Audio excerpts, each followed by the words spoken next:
del déglu del xool Feeling Dakar site bi lay jox information yu leer Feeling Dakar yaa ngi Feeling Dakar di nga am info yu leer ci people et sport politique Feeling Dakar yaa ngi Feeling Dakar Feeling Dakar notre plateforme d'info del déglu del xool Feeling Dakar site bi lay jox information yu leer Feeling Dakar yaa ngi Feeling Dakar di nga am info yu leer ci people et sport politique Feeling Dakar yaa ngi Feeling Dakar Feeling Dakar notre plateforme d'info.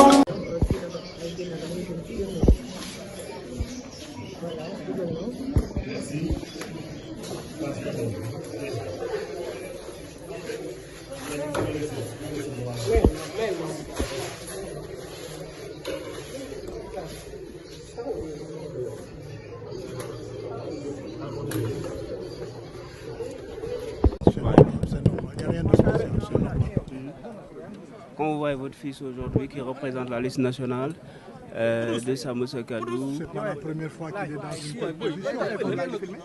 Ce que je regrette, c'est que ces bulletins sont mis tout à fait derrière, de sorte que ceux qui choisissent n'ont pas le temps de voir qu'il est là.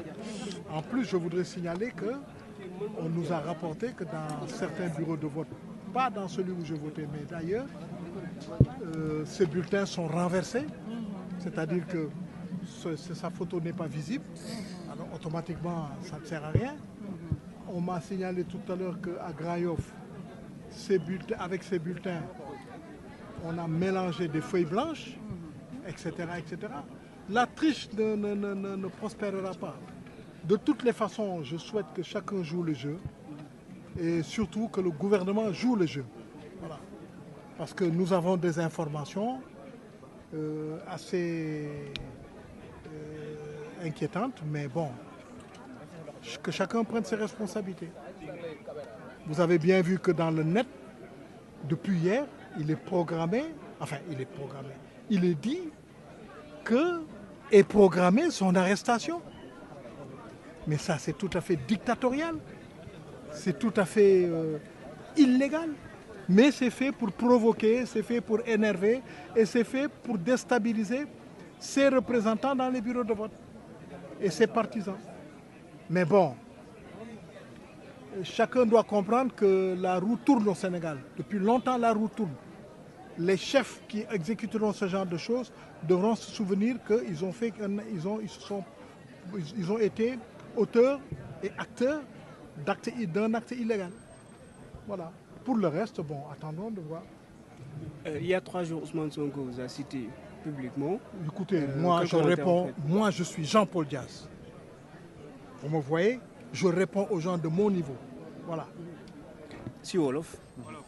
waaw di wax ne voté na effectivement mais loolu du dara lu spécial lu suma warugar la suma devoir la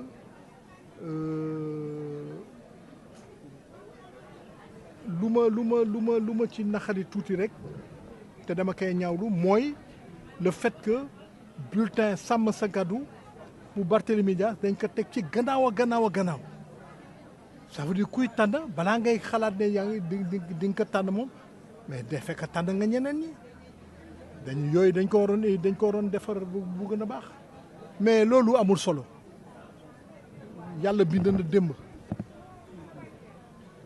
Alors signalé nañ ma ne am na ay localités yoo xam ne du fi ma voté mais feneen ay yeneen localité ay yeneen bureau yoo xam ne bulletin bi dañ ko dëpp c'est-à-dire que photo bi doo ko gis photo bi boo gisee ñu koy laaj c'est pour que ñoo xam ne jànguñu tubaab ñu mun a xàmmee pour kan la ñuy voté loolu c'est une très bonne initiative. Ensuite nee nañ ma Grand Yoff am na foo xam ne bulletin Sàmm Sa Kàddu dañ ko jaxase ak nañ ma Grand Yoff am na foo xam ne bulletin Sàmm Sa Kàddu dañ ko jaxase ak ay feuilles blanches ay feuilles yu weex bon xam nga yooyu yëpp ay yëfu tappale la quoi mais loolu du yëngal ñun yëngaluñu te de toute façon yàlla démb la bind donc loolu jaaxaluñu lu may wax rek am na loo xam ne yéen gis ngeen ko sax ci internet ci net bi dégg nañu ñun ñëpp que nguur gi gouvernement bi dañu dañuy arrêté Barthélémy Dias mais loolu ci maa tey ci jaay doole te du moom kenn la ñu programmé nañu dañuy jàppaat aussi Bougane Gueye Dany ak xawma kanati n'est-ce pas mais loolu ay provocation la comme niñ ko defee ci campagne bi yëpp di provoquer nit ñi donc loolu amul solo mais ñi ko war a exécuter nañu fàttaliku ne fii Sénégal la boule a tourné yëfu soppeeku nañ plusieurs fois te li fi nekk tey dana mës a soppeeku daf fi mës a jógee non du ma moromam yoo tam xool ma man maay Jean-Paul Dias. da nga jàpp ni dañ la provoquer personnellement. kan mënuma provoquer il est trop petit mënuma provoquer. bulletin yi ñu dëpp affirmatif tonton ba ci bureau bii nga voté bulletin yi dañ ko dëpp man mii maa dëpp bulletin. ah bon waaw mu ngoog. man maa dëpp bulletin yi. man bi may egsi bulletin yi c'était en position normale. man mii maa ko dëpp. il faut vérifier yeneen bureau yi. Bien sûr, on est en train. Voilà, je vous remercie. Merci.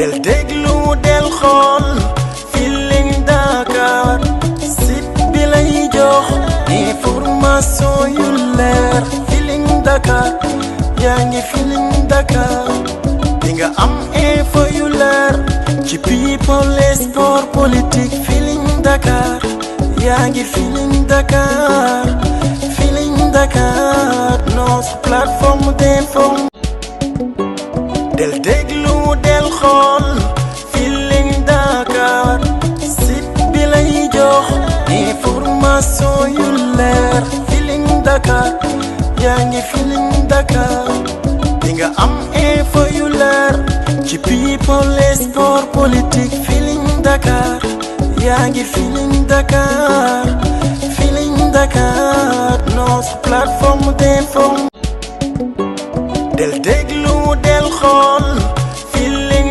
Dakar site bi lay jox information yu leer Feeling Dakar yaa ngi Feeling Dakar di nga am info yu leer ci people et sport politique Feeling Dakar yaa ngi Feeling Dakar Feeling Dakar notre plateforme d'info